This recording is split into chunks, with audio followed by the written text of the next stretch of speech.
Passionnés d'agro-business, alors, les amis, restez dans cette vidéo jusqu'à la fin parce que dans cette vidéo aujourd'hui, je vous amène à la découverte d'une dame, une femme battante, une brave femme originaire du Bénin. C'est une Amazone du Bénin qui est dans l'activité piscicole, l'élevage des poissons, la pisciculture. Et comme vous le savez déjà, que vous soyez de la diaspora ou bien que vous vivez au pays, vous pouvez investir dans la pisciculture. C'est une activité très rentable. Alors aujourd'hui, dans cette vidéo, elle va partager avec nous son parcours, ses motivations et aussi ses défis de son activité. Alors restez dans cette vidéo jusqu'à la fin. Si vous êtes nouveau sur la chaîne, parlons d'agro-business. Si vous aimez l'élevage des poissons, l'élevage des porcs, les amis, si vous aimez l'agro-business en général, c'est votre chaîne. Abonnez-vous, activez la cloche de notification pour ne jamais ou jamais louper de pareils contenus et partagez la vidéo sur les réseaux sociaux pour faire grossir cette magnifique communauté de passionnés d'agro-business. Et on commence. Let's go!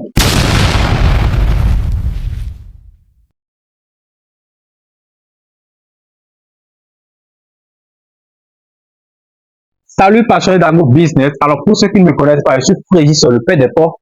Je suis agronome de formation, un technicien supérieur, entrepreneur agricole sur le terrain 24 heures sur 24 heures. Alors sur ma chaîne ici, je parle d'agriculture, je parle de business, sinon en gros, je parle d'agro-business. Alors les amis, seul l'agro-business peut libérer notre continent aujourd'hui.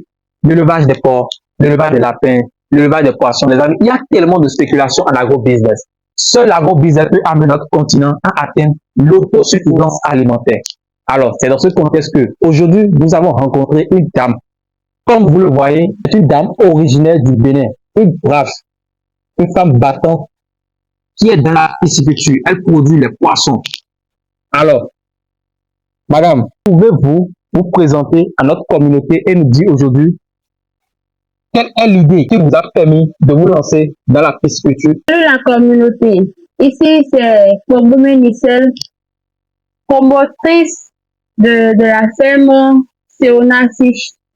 Ici, nous produisons des poissons, nous produisons des tilapias et des clarias. Alors, le nom Seona Fish, ça vient d'où? Seona Fish, ça vient du nom de ma fille qui signifie Dieu fait grâce. Ah, donc Seona, ça veut dire Dieu fait grâce. Donc Seona Fish. Ok, j'ai compris. Alors, et vous allez nous dire maintenant quelles sont vos motivations? Qu'est-ce qui vous a poussé à vous lancer dans la pisciculture? L'idée pour me faire lancer dans la pisciculture, d'abord, premièrement, c'est l'une de mes passions. C'est l'une de mes passions. Après ça, aujourd'hui, nous constatons que beaucoup de poissons que nous consommons sont des poissons importés. Des poissons importés. Et que même malgré que les poissons sont importés, et la demande de consommation est encore élevée. Mais on n'arrive pas à satisfaire, malgré que les produits sont importés, on n'arrive pas à satisfaire la demande. L'offre est inférieure, ça veut dire. L'offre est inférieure à la demande. Ok. C'est pourquoi je me suis lancée dans la pisciculture, au moins pour satisfaire la majorité des populations. Et aujourd'hui aussi, nous constatons que tout le monde aime manger le poisson. Oui, ça c'est vrai. Tout le monde aime manger le poisson, et ça soit ceux qui sont à l'extérieur, ceux qui sont en Afrique, en diaspora, tout le monde aime la consommation du poisson. Ok. Tout le monde consomme le poisson aujourd'hui. Vous savez, moi j'aime plus le poisson. Hein? Je préfère plus le poisson par rapport à la viande. Parce que, à la base, moi-même, j'aime élever les animaux. Alors, madame, s'il vous plaît, est-ce que vous pouvez maintenant, parce que cette communauté que vous voyez là, il y a beaucoup de personnes de la diaspora qui sont inspirées aujourd'hui de se lancer dans la pisciculture. Et ils se demandent aujourd'hui quelles sont les étapes à suivre pour se lancer dans la pisciculture. Alors, vu que vous êtes déjà dans ce secteur, vous pouvez maintenant nous dire, partager avec nous les étapes qui vous ont permis de vous lancer dans la pisciculture. Alors, pour se lancer dans la pisciculture, premièrement, il faut se faire former. Il faut suivre une bonne formation. Pourquoi se faire former? Mais pour apprendre Comment élever les poissons? Parce que tu ne peux pas te lever du jour au lendemain et dire que tu veux commencer par élever les poissons parce que bon, tu ne sais pas comment nourrir les poissons, les aliments que les poissons doivent manger, la qualité de l'eau, l'eau qu'on doit utiliser pour l'élevage du poisson, tout et tout. Donc, il faut avoir les connaissances de base avant de se lancer dans l'activité. C'est Voilà. obligatoire. Et après ça? Après ça, il faut réunir les fonds et payer les infrastructures. Par exemple, le bac-op, l'aérateur, c'est l'aérateur que vous voyez comme ça. Après ça, il faut payer les poissons, la mise en charge des poissons. Et le reste, ça peut aller. Alors ici, vous pouvez nous dire quels sont les types de poissons que vous élevez déjà? Ici, nous produisons les tilapia, Oui. Oreochromis niloticus Oui. et Clarias cariopinus. Ok. Vous faites dans la production des alevins aussi? Oui, nous sommes dans la production des alevins. Donc vous vendez aussi les poissons marchands, les poissons prêts à la consommation aussi, Oui. que ce soit pour les tilapias et aussi pour les clarias. Oui. Maintenant, si quelqu'un désire commander par exemple des alevins de clarias ou bien des alevins de tilapia, il doit contacter quel numéro? On affiche le numéro à l'écran et ils pourront vous contacter directement pour avoir ça. Voilà. Ok. Alors les amis, comme vous le savez, moi je suis curieux. J'ai constaté dans l'eau, il y a quelque chose qui est en train de bouillir. Comme si, genre, vous avez mis de l'eau sur le feu et la température fait que l'eau est en train de bouillir.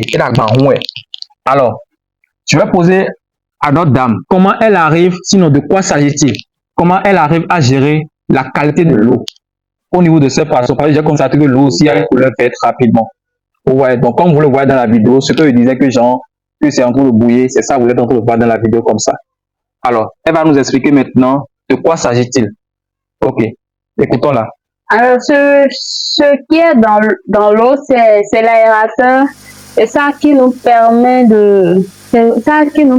l'oxygénation des poissons parce que les tilapias ont besoin plus d'oxygène que les clarias parce que les clarias sont un organisme qui leur permet de vivre sans l'oxygénation dans l'eau. Par contre que les tilapias, non, eux, ils n'arrivent pas. Donc, eux, ils ont besoin obligatoirement de l'aérateur. Par contre, si c'est dans l'étang, ils n'ont pas besoin de l'aérateur. Mais si c'est dans le bac au sol ou bien dans le bassin, ils ont besoin d'aérateur.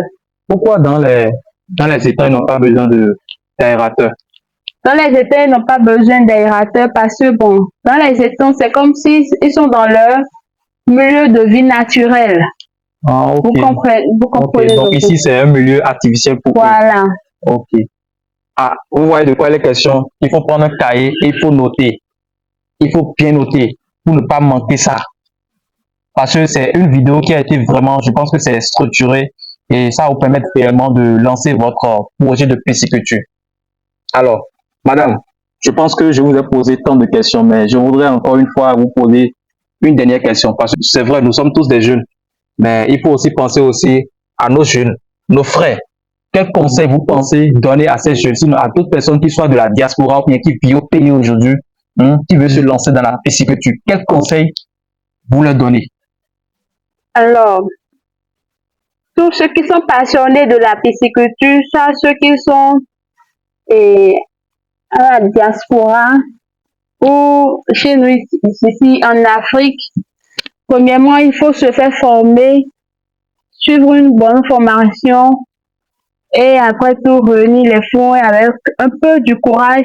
Maintenant, dites-moi, est-ce que vous donnez des formations à toute personne qui désire se lancer dans la pisciculture?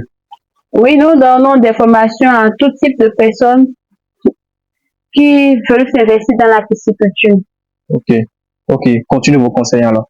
Il faut aimer, il faut être passionné de ce que vous voulez faire, parce que sans la passion, vous ne pouvez pas évoluer dans ce que vous voulez faire. Donc, soyez passionné de la pisciculture, avoir du courage, même si aujourd'hui ça ne donne pas, aujourd'hui ça peut donner, donc voilà. Dites-vous que ça va donner un jour. Soyez déterminé. Ok. Merci. Alors, passionné d'agro-business, je pense que ces conseils ont été des conseils enrichissants des conseils qui peuvent réellement vous motiver. Sinon, en réalité, c'est un mindset qui peut réellement vous motiver à commencer l'activité de pisciculture. Les amis, évitez de procrastiner. Commencez dès aujourd'hui. Comme dans notre langue ici au Bénin, on dit souvent que ça voudra dire simplement que quoi? Et c'est le bâton que tu as qu'il faut prendre pour tuer le serpent. Donc, qu'est-ce que je veux dire simplement par là? Le fonds que vous disposez actuellement là, il faut réunir ces fonds. Vous faites premièrement, comme la dame l'a dit, une petite formation. Et à partir de la formation, maintenant, vous réunissez un autre fonds pour maintenant débuter votre activité d'élevage de poissons. Et comme elle le disait aussi, j'étais en train de parler avec elle, elle me faisait comprendre aussi que c'est possible de commencer même avec un petit espace chez vous à la maison. Parce que je vois déjà ici, ça c'est un bac au sol de, je pense bien, de 4 mètres sur 2 mètres de large. La longueur c'est 4 mètres et la largeur c'est 2 mètres. La profondeur, je pense que c'est 1 mètre, selon ce que j'ai vu ici. Vous voyez donc, même à partir de ça, je crois bien, 4 mètres sur 2, ça fait déjà 8 mètres carrés. Donc simplement même avec 8 mètres carrés, même ça déjà c'est déjà trop. Vous pouvez déjà commencer votre élevage de poissons. Vous voyez. Donc je pense que cette vidéo vous a été très utile. Vous avez appris beaucoup de choses dans cette vidéo parce qu'à partir de cette vidéo aujourd'hui, je pense que beaucoup de personnes vont se lancer dans la pisciculture. Alors, si vous avez appris quelque chose dans cette vidéo, pour nous encourager, il faut laisser un pouce bleu. Il faut nous encourager. Il faut encourager la dame que vous voyez là. Parce que c'est elle qui vous a donné les secrets, donné les étapes à suivre pour pouvoir réellement lancer votre activité d'élevage de poissons. Il faut commenter pour l'encourager aussi. Alors, abonnez-vous. Activez la cloche de notification pour ne plus jamais au grand jamais louper de pareils contenus et partagez la vidéo sur les réseaux sociaux pour faire grossir cette communauté de passionnés d'agro-business. Et on se retrouve pour une prochaine vidéo. Ciao!